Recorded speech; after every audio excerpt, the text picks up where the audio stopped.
I've had Raynaud's for 45 years. I'm diagnosed with scleroderma about 25 years ago. My question is, since I've had Raynaud's for such a long time, do you think I can still reverse it, or there might be too much damage over the years? My cuticles are red and sore. My fingers are always cold and purple. Thanks.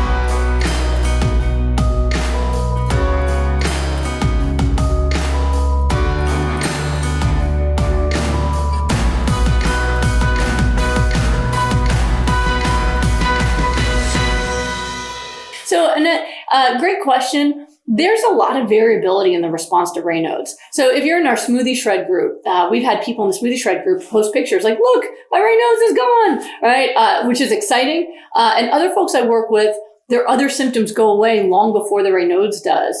And is where their joint pain's gone and their headaches are gone and their inflammation is gone, but they still have some issues with their blood flow, maybe less than before, maybe not. So that seems to take time. And I do think there is one aspect of it is going to be damage.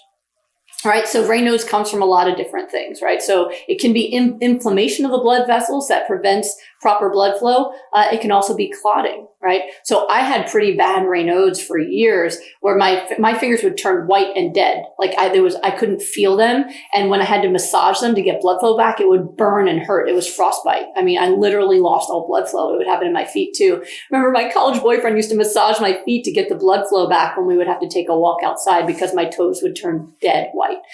But I also then developed anti-cardiolipid antibody, which caused minor clots that were going through all of my blood vessels, and I was getting these little hemorrhages in all my fingertips. So I know that I also have damage that were caused by blood clots in my fingertips. Now, I don't have Raynaud's anymore. You can see they're not white, they're not purple, but my fingers are always on the cold side and my toes are always on the cold side.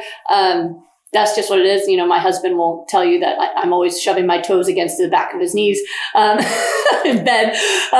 But there's some of us that also tend to run cold. So there's a difference between having maybe colder hands than most people and having purple white fingers from Raynaud's. But it does seem to be a variability. For some people, it's the first symptom to go. And for others, it takes longer to impact that, and blood flow might be an issue. So one of the ways you can increase blood flow to get the nutrients in your smoothie and all that water and everything you need into those little tiny blood vessels is exercise. All right. We want to raise your heart rate and get that heart pounding to push that blood into all the tiny blood vessels, and exercise is a great way to make sure your blood flow is getting all the way to the end of those fingertips. But this is the best nutrition you can give yourself to repair that damage and inflammation as much as possible.